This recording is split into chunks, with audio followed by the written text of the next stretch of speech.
Au cœur des collines verdoyantes, là où le vent caresse doucement les feuilles et où les rivières serpentent comme des rubans d'argent, se trouvait le village de Lomakela. Le village n'était pas immense, mais il possédait une âme si vivante que l'on pouvait la sentir dans chaque souffle d'air et chaque rayon de soleil.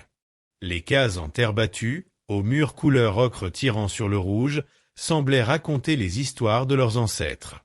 Chaque toit de chaume était finement tressé, comme pour capter le vent et protéger ceux qui y vivaient. Les motifs sculptés sur les portes racontaient des légendes anciennes, visibles seulement pour ceux qui prêtaient attention aux détails. La place centrale, vaste et circulaire, était le cœur battant de Lomakela. C'était là que les villageois se rassemblaient pour toutes les grandes occasions, les conseils des anciens, les fêtes des récoltes, les cérémonies de naissance et les rituels de passage. La terre battue de la place était douce et tiède sous les pieds nus des enfants qui couraient en riant, tandis que des éclats de poussière dorée s'élevaient avec leurs bonds et leurs pirouettes. Le soleil descendait lentement derrière les collines. Ses rayons rougis filtraient à travers les branchages des baobabs, créant des ombres dansantes qui semblaient bouger comme des spectres amicaux. Le ciel se teintait de nuances oranges, pourpres et lilas, un tableau vivant que seuls ceux qui savaient regarder pouvaient apprécier pleinement. Le parfum subtil de la terre humide après la pluie se mêlait à l'odeur sucrée et piquante des fleurs de baobab et aux herbes médicinales que les villageois étalaient sur les toits pour sécher. Un vent léger faisait bruisser les feuilles des arbres et onduler les tissus colorés des femmes qui revenaient des champs. Parmi les habitants, Aminata, une jeune fille aux yeux noirs profonds et aux cheveux nattés avec soin, se tenait à l'orée du village, observant le ciel. Elle avait l'âme d'une exploratrice, curieuse de tout ce qui l'entourait. Ses pieds nus touchaient l'herbe humide, et chaque contact avec la terre lui donnait une sensation de lien intime avec le monde autour d'elle. Les parfums de la nature, les chants des oiseaux et le murmure lointain de la rivière étaient pour elle une symphonie que personne d'autre ne semblait entendre avec autant de clarté. Sa grand-mère, Maman Binta, gardienne des traditions et des secrets mystiques du clan, l'observait silencieusement depuis l'ombre d'un baobab. Ses rides profondes étaient comme des routes tracées par le temps, témoins de décennies de sagesse et de vigilance. Elle portait toujours un collier de perles et de coquillages, symbole de son rang et de son lien avec les ancêtres. Son regard, à la fois tendre et sévère, suivait chacun des mouvements d'Aminata. « Ma fille, dit-elle enfin, sa voix grave vibrante comme le tambour des anciens, écoute toujours ce que le vent te murmure et respecte les traditions de nos ancêtres. Ce village est vivant, mais il est fragile. Nos ancêtres nous observent et chaque geste, chaque pensée a un poids. » Aminata hocha la tête, mais ses yeux brillaient d'une curiosité qu'aucune parole ne pouvait apaiser. Elle savait qu'il existait des mystères que même Maman Binta ne révélait pas. Les anciens parlaient parfois de visions dans le vent, de lumières étranges dans les collines ou de présences invisibles qui protégeaient le village. Aminata rêvait de comprendre ces mystères. Dans les ruelles du village, la vie suivait son cours, chaque habitant occupant son rôle avec minutie. Les femmes remuaient dans leurs marmites des ragoûts fumants à base de manioc, d'igname et de poissons séchés. Les effluves riches et épicés flottaient dans l'air, mêlés à l'odeur de fumée des foyers. Les hommes terminaient de réparer leurs filets ou leurs outils, leurs mains calleuses racontant des histoires de labeur et de dévouement. Les enfants jouaient à cache-cache, leur rire cristallin résonnant comme un écho de joie pure. Même les animaux semblaient participer à la chorégraphie du village. Les poules gloussaient, picoraient le sol, et les chiens gambadaient derrière les enfants, haletants mais heureux. Au centre de la place, un vieil arbre sacré, un baobab gigantesque aux branches massives et aux racines comme des serpents endormis, semblait veiller sur tous. Ses feuilles frémissaient avec le vent et produisaient un bruissement qui ressemblait presque à une voix. Aminata aimait s'y asseoir et écouter, croyant parfois entendre les murmures des ancêtres. Selon les anciens, le baobab pouvait parler à ceux qui savaient écouter. Alors que le crépuscule s'installait, le village s'enveloppait d'une atmosphère mystérieuse. Les ombres s'allongeaient et se mêlaient à la lumière dorée, créant des formes étranges sur les murs et les chemins. Un sentiment de magie flottait dans l'air, imperceptible mais tangible. Aminata le ressentait profondément, un mélange d'émerveillement, d'anticipation et de frissons. Maman Binta s'approcha, posant une main rugueuse sur l'épaule de la jeune fille. Ce que tu vois, ce que tu entends et ce que tu sens ici n'est pas toujours ce qu'il paraît.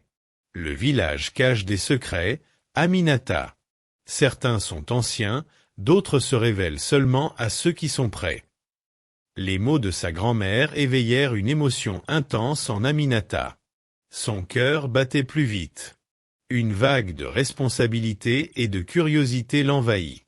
Elle comprit qu'elle n'était pas simplement une habitante du village. Elle faisait partie de son destin, de ses mystères et de sa protection. Le ciel passa du violet profond au noir étoilé, et les premières étoiles scintillèrent comme des lucioles. La lune, ronde et lumineuse, éclairait la terre d'une lumière douce, argentée, qui faisait briller la poussière flottante et les feuilles humides. Chaque étoile semblait murmurer une histoire ancienne, comme si le cosmos lui-même observait l'Omakela. Dans cette atmosphère, Aminata fit un pas vers la place centrale et observa les villageois une dernière fois. Elle vit des gestes simples mais pleins de vie.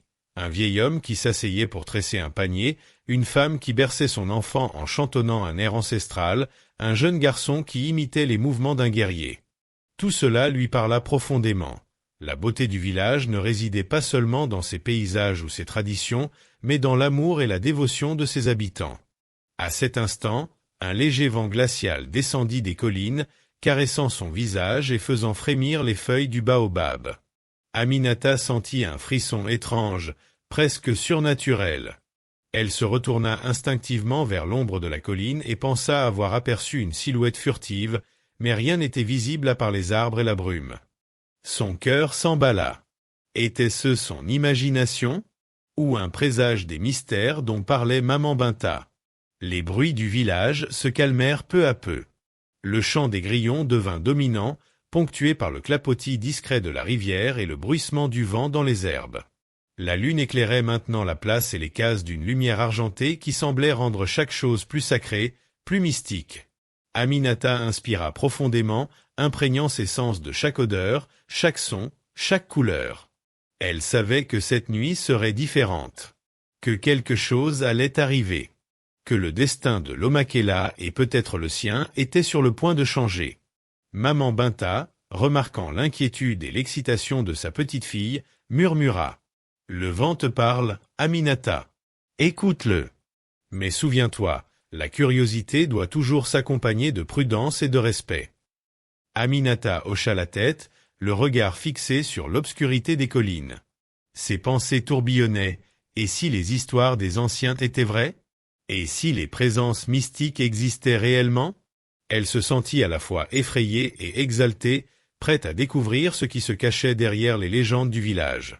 Alors que la nuit tombait complètement et que les étoiles scintillaient de plus en plus fort, Aminata s'assit sous le vieux baobab sacré. Le vent semblait se transformer en un souffle presque parlant, et pour la première fois, elle crut entendre un murmure, faible mais distinct. « Sois prête, Aminata, le village a besoin de toi. » Et c'est ainsi que le crépuscule à l'Omakela se transforma en une nuit chargée de mystères, de magie et de destin, ouvrant la voie à l'aventure qui allait changer à jamais la vie d'Aminata et l'avenir du village. Et la nuit avait enveloppé l'Omakela d'un manteau sombre, ponctué par la lueur argentée de la lune et l'éclat timide des étoiles. Le village semblait retenir son souffle, comme si tous ses habitants sentaient que quelque chose d'inhabituel se préparait. Les cases et les arbres projetaient des ombres dansantes qui se confondaient avec la brume montant des collines environnantes. Les flammes des foyers vacillaient, projetant des éclats orangés sur les visages des derniers villageois qui s'affairaient encore à leurs tâches nocturnes. Aminata, incapable de rester tranquille, avait quitté sa case quelques minutes plus tôt. Le bruissement des feuilles sous ses pieds nus était amplifié par le silence mystérieux de la nuit. Ses sens étaient en éveil. Le parfum des herbes fraîches, l'odeur du feu et de la terre humide se mélangeaient, créant une atmosphère étrange, presque surnaturelle. Chaque ombre semblait bouger avec une intention, chaque bruissement de vent semblait contenir un message codé. Alors qu'elle s'approchait du vieux baobab sacré, elle aperçut une silhouette qui se tenait immobile à ses pieds. L'arbre gigantesque, aux racines tordues comme des serpents endormis, semblait protéger cette présence. La lune éclairait partiellement la silhouette, un homme vêtu d'une longue tunique blanche qui ondulait légèrement au gré du vent nocturne. Sa posture était calme, mais son aura dégageait une puissance étrange et une sagesse qui dépassaient de loin celle des villageois qu'Aminata connaissait. Son cœur battait la chamade. Chaque pas qu'elle faisait vers l'homme semblait déclencher un écho dans le silence de la nuit. La brume, légèrement glaciale, enveloppait ses jambes et glissait sur sa peau, lui donnant des frissons. La lune reflétait dans ses yeux noirs une lumière argentée, accentuant la sensation